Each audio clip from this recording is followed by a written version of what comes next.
And I've found over the years, honestly, that almost everything takes twice as long and is twice as hard to get to a level of about half the profitability as expected. So, not to be discouraging, but most everything is harder than it looks. Are you a corporate escapee and wasting valuable time attempting to figure challenges out on your own? Well, this podcast is for you. We bring you firsthand experiences of guests going through many of the struggles you face each and every day. We get real with no corporate BS. And now, over to your host, Paul Higgins.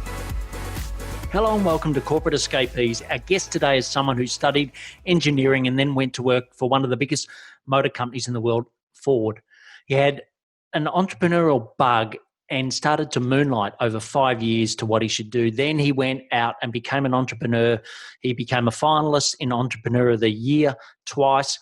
And he's really passionate about driving wealth, but most importantly, ending human trafficking. So this podcast is a little different to some of them that we've had before, but it is such an amazing story. So what I'd love to do now is hand you over to Paul Moore from Wellings Capital. Welcome, Paul Moore from wellingscapital.com to the Corporate Escapees podcast brought to you by Build, Live, Give. So welcome, Paul. Hey, it's great to be here, Paul. Thanks for having me on the show. Yeah, I love your name. So let's start with something that your family or friends would know about you that we wouldn't. Well, not even all my friends and family know this story, but I was actually Dayton, Ohio Golden Gloves champion of 1981. And here's how it came about. I was actually training for football, and my parents basically convinced me to go in the off season and learn to box. Well, the problem was I weighed 236 pounds, and everybody else in the gym weighed about 120 pounds or 140 pounds, and there was nobody to practice with. So they signed me up for the Dayton Golden Gloves Championship, and I got there. And I was standing in line, and this guy about my size from a prison was standing next to me, telling me all these obscenities, telling me how he was going to crush me and maybe even kill me in the ring the next night. Well, that was a little scary. Anyway, I got there the next night, and they started the whole Dayton Golden Gloves championship by saying, hey, we have 5 winners right now. And they called my name. And I went down and got my trophy, all puzzled. And they said that I was in a different league. I was in a novice league since I hadn't really fought much before, had never fought, in fact. And I got a big trophy and took it home. And I've always been able to say for these last almost 40 years now that I was the Golden Gloves champion, boxing champion. Now, I will tell you, Paul, a little footnote to that. I actually got in my first boxing match about 10 days later, and I fought this really tall, skinny guy, and I was this big, hulking, fat guy, and I was fighting with this guy, and about 30 seconds into the first round, the next thing I knew, the referee was in my face saying, 8, 9, 10, you're out. He had hit me with a right hook. This is the first time I'd ever boxed anybody live, and that was also the last time, because those same wonderful parents of mine convinced me that if I was going to go to engineering school, it was probably not a good idea to get my brain rattled any further than it already was on that fateful night. So, right. And you didn't have to renounce your Golden Gloves, which is even better. But did you ever see that the guy from prison actually fight? Did he? No, I didn't. He was in a different class. Like he was in the regular class. I was in the novice class. Thankfully, man, I was scared of that guy. Yeah, definitely. Well, great story. And on the story front, why don't you tell us a little bit about your corporate escapee story? Well, I got an engineering degree, and that was my first mistake because I wasn't an engineer. I didn't know who I was. I wanted to be a parapsychologist, for goodness sake. I wanted to actually be a ghostbuster, and I didn't know anything about engineering, and just sounded like a good idea. It sounded like fun, and I got an engineering degree, and then as soon as I was done, I was like, wow, that was really great to learn calculus and physics, and the discipline was great. But I went on and got an MBA, thankfully, and I went to Ford Motor Company's headquarters in Metro Detroit, and I found myself 1 month later starting to muse and daydream about starting my own business on the side. It's not that I didn't like Ford. I really liked it, but I was bored. I was bored at Ford. And I actually thought, that, I really was an entrepreneur at heart all along. And so a friend of mine started scheming about starting an oil change shop. This was back in the 80s Yes. in Metro Detroit. And then we were going to start a property tax consulting business. And that seemed like a good idea. And we actually tried that for a while and got a couple clients, believe it or not. And then it was going to be something else. And eventually, about 5 years into working at Ford, we did break away and we started a human resource outsourcing company. And I had to work ridiculous amount of hours. I worked at Ford from 7 to 3:30. I was out the door at 3:30 p.m. every day, and I was in the library at the time and in a little office space I was able to use and trying to launch this new company. Now, I had a goal that 13 months later, this was 1992, I set a goal that in 13 months to the day, I would quit Ford with a certain amount of revenue. Okay. I think it was $10,000 a month, which would be enough to leave my job at Ford and enough to support our company, get an office, etc. Yes. And get this, 11 months into that 13 months, I was 3% of the way to my goal, but I kept pushing. And I thought, man, I got 97% to go. Well, that's when I stumbled on this huge potential client. And when I brought this client on board, I went immediately from 3% of my goal to exactly 100% of my goal. I quit Ford Motor Company to the very week, 13 months after I made that 13-month goal. My wife was 7 months pregnant with our first child. And looking back on it, it was a crazy risk. But I was 29 years old. My mortgage was small. And I tell you, if there's a time to take a risk, Paul, it's when you're young. And that's what I did. I don't know that I'd have the courage to do that again in my mid-50s, but that's how I escaped corporate America. Brilliant. And always ask guests, was it easier or harder when you first took that step? Taking the step, actually, after working those ridiculous hours and weekends and every spare moment for that 13 months, it was actually easier than I would have really expected. Now, the workload was horrendous. And after I quit Ford, I was working nights, weekends. I even went in at 2 a.m. once to the office, and there were other people there, which kind of tells you about the corporate culture at that company. But it was actually a lot harder. And I've found over the years, honestly, that almost everything takes twice as long and is twice as hard to get to a level of about half the profitability as expected. So not to be discouraging, but most everything is harder than it looks. The problem is, as investors and as entrepreneurs, Paul, by nature, we're an optimistic bunch, right? Yes. And the difficulty with that is things are usually harder than they look, and that's just kind of what I expect at this point.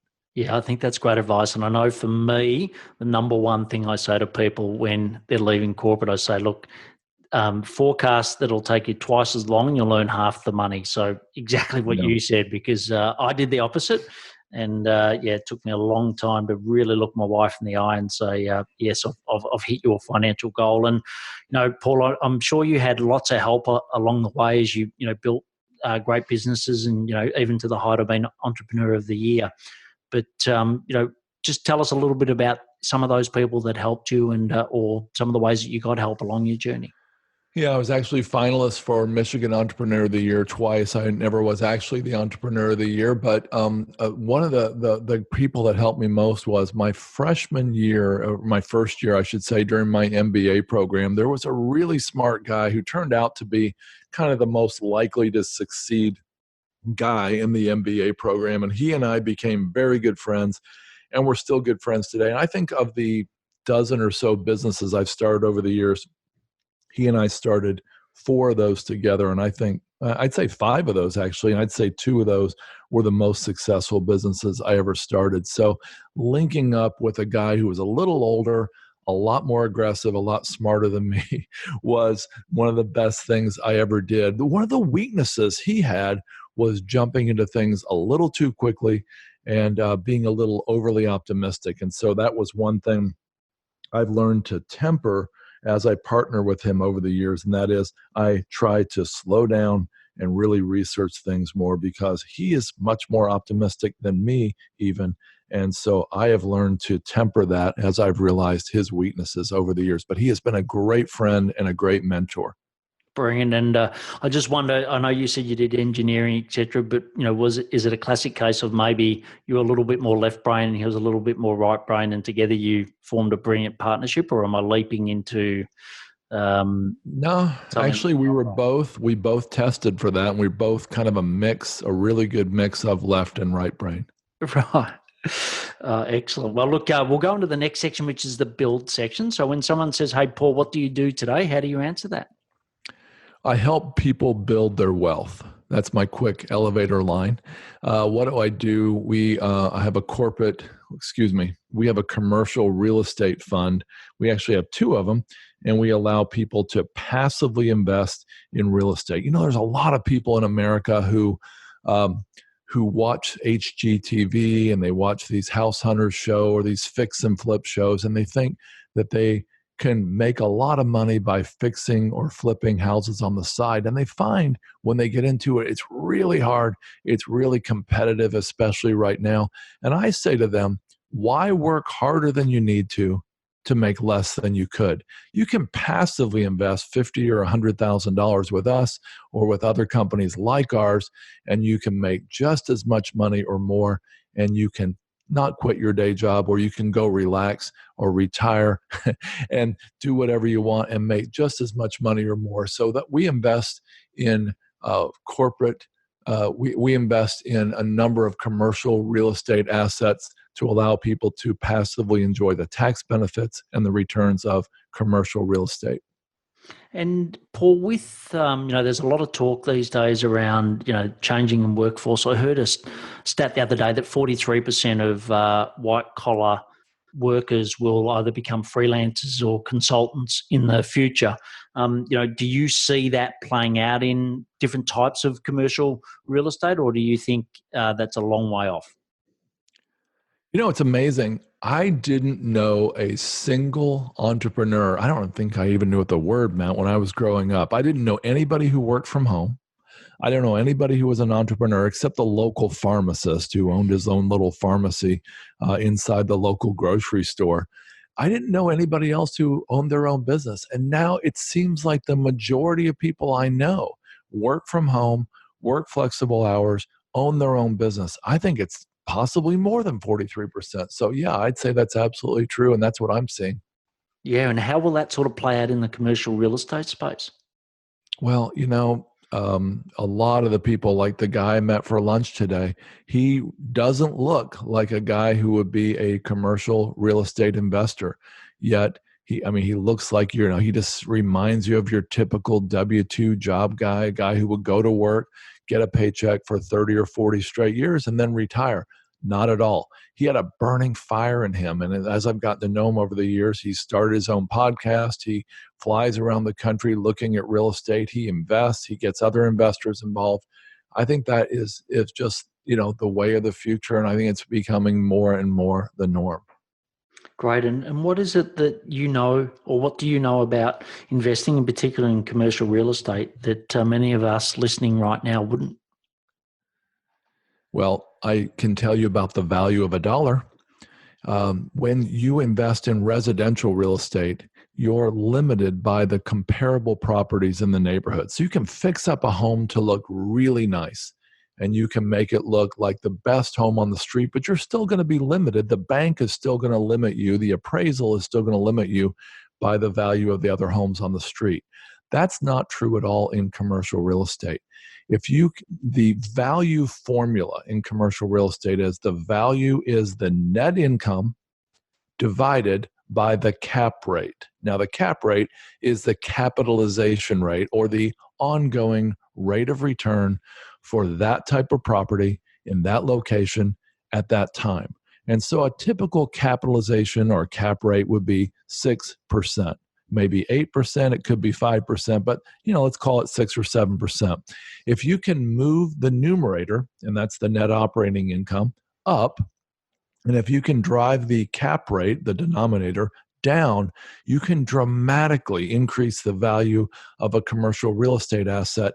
And it's not bounded by comps. It's not bounded by the other houses on the street like with residential real estate. So here's a very quick example. If you can add $1 to your bottom line by saving $1 or increasing your income by $1 a month, that $1 becomes, I'm really good at math, so here we go. Check this out. $1 a month is $12 a year. How about that? Now, $12 a year divided by the capitalization rate, the cap rate of, let's call it 6%, that $12 divided by 0.06 is $200 in value.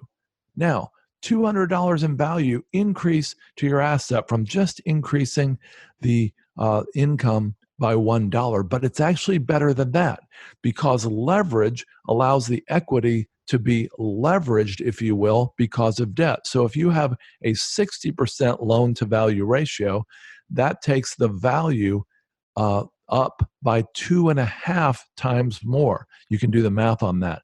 You divide the number I said, $200, if you will, divided by 0.4, okay, because 60% loan to value, you divide by the 0.4 or 40%, and that multiplies the value to the equity at 2.5x. So $1 increase to the bottom line can dramatically improve the value of the asset. A typical or a similar example on the stock market would be Jeff Bezos. You know, Jeff Bezos with Amazon, possibly the wealthiest guy in the world now. He takes the light bulbs out of all the vending machines in every Amazon location. He's kind of famous for that. And he said, why should I have the cost of the light bulb, the cost of electricity, and the cost of maintenance doing the labor to replace that light bulb? There's no reason for it. Now, that saves a little bit of money, but the price to earnings ratio of Amazon stock, let's say, for example, the PE ratio is 20-1. Well, that $1 saved translates to $20 in the value of the company. It's the same here with commercial real estate. And that is the power that commercial real estate investors get to take advantage of. Great. And that's just a masterclass in commercial real estate. But I've got to ask you, and I'm sure that people will get huge value out of listening to your podcast, but why did you then call your podcast How to Lose Money when you've just given a fantastic formula for how to make money? You know, I got frustrated over the years because I knew a lot of investors and I knew a lot of fathers and husbands, and I would go to these different weekend conferences. I'm really involved with my family, and I went to some of these father-daughter retreats and conferences and other real estate conferences, and I knew some of these guys, and I knew they all had failures in their background. But guess what? They only talked about their successes. And I went to this particular father-daughter retreat for 7 years straight. And the people around the table would, after hearing yet another speaker talk about what a great father they are and what a great husband they were and what a great family they had, I would see the guys around the table, just the average guys like me, bowing their heads going, oh, I can never be that good. I might as well not even try. And I saw the same at real estate events. People would, trumpet their success from the stage. And I said, if I'm ever going to have a podcast, I'm going to talk about people's failures, and I'm going to interview people to see what we can learn from where they failed. Because when we realize these mega successful people actually had failure in their past, we can be encouraged and realize, hey, if they could do it, I can do it too. And so we interview people to learn from their failures and to learn what not to do on the road to investing and entrepreneurial success. Great. And what are some of the biggest challenges you've got in running your business today? Well, the biggest challenge to getting investors is walking that fine line between telling them what a great investment product we have versus not sounding pushy. I don't want to sound pushy. I don't want to sound like I'm really trying to convince them. There's an analogy that I love. If you live way up north, or let's say in your area of the world, maybe somebody lives in the southern part of New Zealand? Do they have salmon fishing down there? I don't know. Yes. Okay, so if someone was living in the very southern tip of New Zealand and they wanted to survive on salmon, they could become a spear fisherman. They'd have to learn how to find the right branch off of a tree, cut it down, whittle it, and learn to throw it well, and then stand by a dark stream or a waterfall and hope that the salmon swim by, and hope that they're a good shot, and hope that they can reel it in and have salmon for dinner around the campfire that night. Or, this is where the analogy is kind of silly, Paul, they could also be, the other option would be they could become a grizzly bear. Now, if they're a grizzly bear, they can stand with their jaw unhinged in the waterfall with their mouth open and let salmon jump into their mouth. And so my goal as a real estate investing fund manager is to become like the grizzly bear, to stand in the waterfall and let people come to me and desire to invest with me. And the way to do that is by doing a lot of blogging, speaking, podcasting, and writing books. And in that, I set myself up as the expert or the grizzly bear that people want to pursue me and ask, hey, can I invest with you? And so that's how I've overcome that challenge. Great. And if you look at the three blog, speaking, and podcasting, if you look at podcasting in particular, what advice have you got for someone listening right now who's debating to do a podcast, but keep putting it in the too hard basket? You've been through the journey. You're great at podcasting. What advice would you give to them? Well, I would probably try to get, number one, I would commit to a weekly or even a twice a week podcast. And I would record a lot of podcasts before I even start releasing them. The average podcaster only has 7 or 8 episodes before they quit. That's what I've heard. Really? And yeah. And the second thing I would do is I would try to get a budget to afford somebody to do all of the grunge work. In other words, the editing, adding the intro, the outro, the advertisement, getting it published on Libsyn and iTunes, etc. I would try to get somebody else to do that, because if you try to do all of it yourself, honestly, you can get a little bogged down. So I guess that's the advice I would give. Yeah, look, I think that's great advice. And I think, just from my personal perspective, the easier it is to do, the more chance you're going to do it weekly. And I think that makes a big difference. So I totally agree. For me, I record, I do show notes, and that's it. I don't do anything else. And therefore, it's a joy. It's not a chore. Right. Exactly. Well, look, before we go into the next section, I'd just like to mention our YouTube channel called Build, Live, Give. You get great tips to help corporate escapees, just like Paul, to grow rapidly. So go on there, have a look at the content. It is specifically for people that have left corporate, left employment, and are now being entrepreneurs. And also stay to the end of this podcast, because I'll do a summary of the 3 biggest takeouts that I've got from Paul's great interview. So the next question, Paul, is, what are the daily habits that help you be successful? I have really struggled with my time management over the years. And so I read a book called The One Thing by Gary Keller and Jay Papasan. It's a best-selling business book, and I didn't do a thing with it. Years later, I read it again, and I said, this is the most powerful information I've ever seen on time and life management. I've got to do something. So I started Googling, and I found out that they had a support group, if you will, for people struggling to make the one thing a daily reality in their life. So I spent $30 a month to join that group, and I have taken away some great tips and strategies that I use on a daily basis to try to help me. And I'll tell you a little more about that later. One thing I do, I will tell you, I schedule my day in advance, and I get up early. I take time to pray, to meditate, to try to get myself calm and centered before I just rush into the day. Paul, my natural bent would be to actually jump right in and start doing emails right when I roll out of bed, even before I roll out of bed. And I find when I do that, I don't have as good a day and I don't get centered. And so that's one thing I really like to do. Great. And I know Elaine, and the day that we're recording this is actually your 33rd wedding anniversary. Is that right?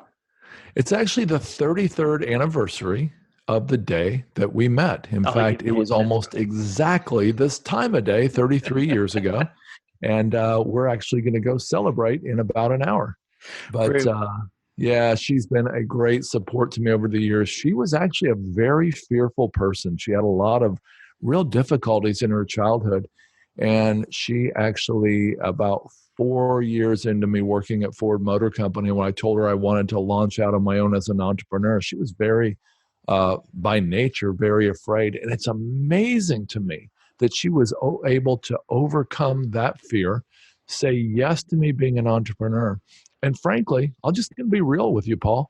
There have been a lot of hard times. I remember when my young daughter came to me and said, "Hey, when are we going to stop being poor so we can have fun again?" And so there have been times of great ups and times of great downs. One of the things I really struggled with as an entrepreneur was chasing shiny objects, and I had to learn to stop doing that in order to be centered and to be focused. But some of those shiny objects actually led me to losing hundreds of thousands of dollars over the years. And I've had my bank account at $1 million, and I've had it at zero many times, up and down, over these 26 years of being an entrepreneur. And I'm amazed that she's kept her cool and supported me through that whole time. Well, yeah, we'll have a very special night tonight. And Elaine, thanks for listening and also supporting Paul through all of this. So the next section is the give section. So what's a community or a charity that you're passionate about, and why? Paul, I don't know what you've heard about human trafficking in Australia, but I can tell you that if you took the record profits, and I don't mean the average, I mean the record profits of Apple, General Motors, Nike, and Starbucks, added those record profits together, double that number, that's the estimated annual revenues generated by human trafficking in the world right now. Wow. Now, I want to tell you, if I was alive in the 17 or 1800s in England or the United States, I want to believe I'd been an abolitionist and I'd been fighting against slavery. And if I would have been an adult in the 1960s in America, I want to believe that I would have been fighting for civil rights. Well, this is a civil right that's been ripped away from tens of millions of people around the world, and it is slavery. It's not making headlines. It's not causing a civil war, but nevertheless, it is a horrible, horrible thing that's happened in modern day America and around the world. And so my company, Wellings Capital, is trying to use a significant portion of our profits to fight human trafficking and rescue its victims. When I talk about numbers like that, I talk about numbers of like $250 billion or maybe $300 billion in revenues from human trafficking. That sounds horrible, but let me tell you what is really amazing. And that is when you look at the impact on one child, one little girl, the human traffickers are able to bring in a revenue of $250,000 to $500,000 in US dollars per year from one of their so-called slaves. The impact on this child, on this little girl, is unimaginable. Mm-hmm. And I'm doing everything I can to get the word out about this, to fight it. I'm recommending people go to exoduscry.com and check out their documentary called Nefarious, which explains what the horrors of human trafficking are and how to get involved to stop it. Exodus Cry. Oh, that is, I've always heard it, and other people mention it on this podcast, but I just didn't know the size of the problem, Paul. And well done for everything you're doing to help solve that. So the last section is the action section. I'm going to ask you some questions and get some rapid fire responses. So the first one is, what are your top 3 productivity tips? So number one, Like I said, I try to continue to review the book, The One Thing, and the things I've learned from that. Number two, I try to use what's called a 411. And if you're a Keller Williams real estate agent, you'll recognize that term. A 411 is a productivity planner that helps you plan what you need to do for the next year, what your priorities are for the next month, and what your priorities are for the next week. And so the 411 planner helps you break down those priorities in your business life and your personal life, and it helps you prioritize. And instead of considering all tasks as equal, you actually begin to prioritize. And then the third thing on my list will be to break down my schedule to reflect those priorities, which means my email inbox gets quite large, but even though I don't answer my emails, I'm actually getting books written, get blogs written, getting podcasts done. And that is my top 3 productivity tips. Brilliant. And what are some favorite software or applications that you use to help you run your business and life? Well, one is, again, creating my own 411, which I do on Google Sheets. It doesn't have to be on Google Sheets. It can be done in Excel or anywhere else. Another one is HubSpot. HubSpot is a free application that allows you to manage your contacts, and it costs a lot of money if you upgrade, but it's probably worth it. We use HubSpot every day in our company. And then for real estate investors, I highly recommend biggerpockets.com. Biggerpockets.com is the world's largest community of real estate investors. They have a great community. You can get deals, tips, tricks, strategies. You can meet other investors. You can find lenders. It is a great place to share ideas, and whether you want to build a full-time real estate career or just invest passively, biggerpockets.com is my favorite place to go. As you can tell, I'm really passionate about it. Yeah. Look, it's excellent. We actually had a product that we used to sell into that community as well. So, it is an amazing community, and I can't believe how much they've grown. Other than the How to Lose Money podcast, which is your podcast, what are some other podcasts that you listen to? I really like the Bigger Pockets podcast. And of course, I like the One Thing podcast, which is Gary Keller's Jeff Woods podcast, explaining the one thing. And then Hunter Thompson has a podcast. It's Cash Flow. I'm having a hard time remembering it right now. That's it's just right. automatic. We'll find it and put it in the show notes. But it's Hunter Thompson's Cash Flow podcast. Great. Brilliant. And the last question is, what impact do you want to leave on the world, Paul? Well, I really think that as long as I'm breathing air, as long as my heart's beating, that I want to change history. And so as I've gotten older, into my 40s and now into my mid-50s, I really feel like I want to leave a legacy. And so one thing I did is, one time I told you, we've had a lot of ups and downs as entrepreneurs. I was $2.5 million in debt as we were cascading down into the financial crisis of 2008. Of course, in January 2008, we didn't know how bad it was. And so $2.5 million in debt. I had $1.9 million in the bank just a decade before. And my kids didn't know how bad $2.5 million was. And we actually decided to give our way out of debt. Now, that sounds kind of crazy, but I didn't have any other options. We were about to go bankrupt anyway. So I began to give generously to charities and my church and other things I was passionate about. I'd never heard of human trafficking yet, but we began to give a set amount per week, and we were pretended that we were actually making $500,000 a year.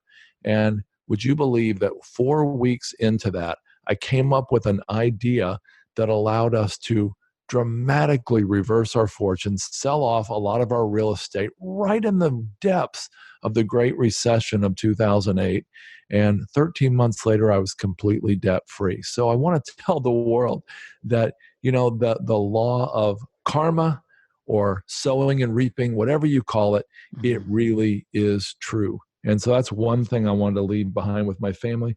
And I also want to leave the world a better place. And so, like I said, I want to fight human trafficking. I want to tell the world about it. And I'm hoping to see thousands and even millions of slaves set free in my lifetime.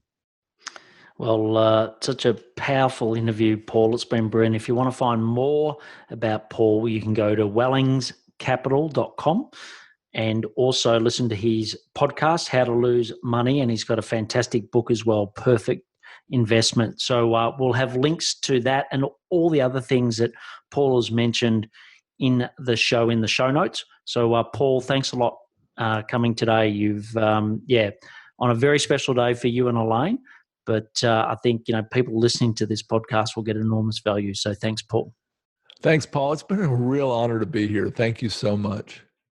That was such a powerful interview by Paul. As I said at the start, it's a little different, but to me, there was 3 key things that I took out of it. One is, when you generate all your income out of your own business, what are you going to do with it? And I think investing in commercial real estate funds is really worthwhile. And you can, hear more about that through Paul's podcast at How to Lose Money. The second was The One Thing by Gary Keller, 411. I really like that. And I think, I'm definitely going to go and listen to the podcast. The third thing is that just the size and the absolute tragedy of human trafficking. I just can't believe it that they can make over $100,000 or $500,000 out of one innocent child. It was absolutely devastating, and I'm glad Paul's doing something about it. So if you want to get all of the learnings and also all of the links that are mentioned in these podcasts, go to the show notes at buildlivegive.com/podcast. Also, if you're a corporate escapee and you'd love to share your story on the podcast, we'd love to hear from you. So email support@buildlivegive.com. The most important thing is please take action. Thanks for listening. Thank you for listening to the Corporate Escapees podcast, brought to you by Build, Live, Give. If you would like to join a community of like-minded peers, please visit www.buildlivegive.com. Until next time, thanks for listening and be brave.